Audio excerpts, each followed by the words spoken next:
Baik, sidang Parlimen pagi tadi dimulakan dengan nasihat daripada Timbalan Speaker Ramli Mat Nor yang menasihatkan ahli Parlimen supaya kurangkan retorik dalam Dewan Rakyat. Dan selain itu, beberapa isu utama termasuk perjanjian CPTPP turut disentuh dalam sidang pagi ini. Dan kita bersama Ridauddin Daud untuk laporan lanjut langsung dari bangunan Parlimen. Silakan Ridauddin.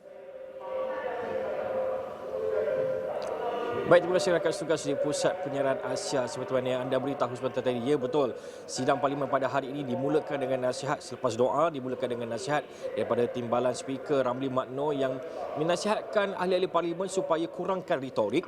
Namun ketika berbahas, banyakkan menyebut berkenaan dengan kawasan masing-masing. Jadi mungkin kita boleh dengar terus apakah yang dinasihatkan oleh beliau bagi membuka sidang Parlimen pada hari Rabu 1 Mac 2023 hari ini. Untuk makluman, terutama sekali mereka yang baru di dalam Dewan Yang Mulia ini, ingin saya peringatkan kehadiran Cok Ma ini adalah sebagaimana dianugerahkan oleh Sri Paduka Baginda Yang di-Pertuan Agong. Ia melambangkan ke-9 Raja-Raja Melayu juga. Selain pada itu, tanpa kehadiran Cok Ma ini, apa yang kita laksanakan di dalam Dewan ini tidak ada keabsahannya. Selain itu juga saya ingin menasihatkan masa yang diberi untuk kita berbahas, cuba tumpukanlah kepada kawasan-kawasan. Kerana kalau kita lihat, retorik-retorik yang berkaitan tidak melambangkan aspirasi yang berhormat yang hadir pada Dewan ini, yang mulia ini. Sekian, terima kasih. Baik, kalau kita lihat begitulah apa yang dinasihatkan oleh beliau. Kita tahu dalam Parlimen sekarang sidang Dewan Rakyat banyak muka-muka baru, terutamanya daripada Perikatan Nasional, Pakatan Harapan, Barisan Nasional dan sebagainya. Ada ramai muka baru. Jadi sudah pasti nasihat-nasihat sebegini mungkin akan sedikit sebanyak membuka mata mereka dan untuk setidak-tidaknya mengikut peraturan dan tidak lagi membawa retorik-retorik ke dalam Dewan Rakyat yang sebenarnya melelahkan rakyat. Jadi itu antara apa yang dinasihatkan pada pagi tadi. Kemudian ada juga perkara penting yang disentuh, iaitu berkaitan dengan perjanjian komprehensif dan progresif bagi perkongsian Trans-Pasifik ataupun singkatannya CPTPP, yang menurut Timbalan Menteri Perdagangan Antarabangsa dan Industri Liu Chintong berkata bahawa perjanjian itu tidak memberi kesan negatif kepada sektor pertanian negara.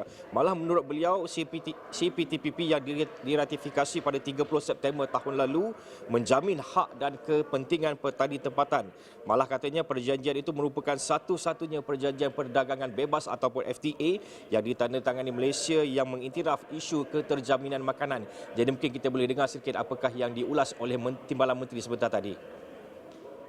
Dalam hal ini, kerajaan berhak melaksanakan larangan sementara ekspor bagi produk barangan makanan agar produk barangan makanan mencukupi untuk kegunaan penduduk negara ini. Dakwaan bahawa perjanjian CPTPP tidak membenarkan kerajaan daripada melaksanakan larangan ekspor barangan makanan asas seperti ayam tidak betul. Selain itu, perjanjian CPTPP tidak akan menjejaskan program-program bantuan kerajaan termasuk subsidi kepada pertanian untuk tujuan ekspor.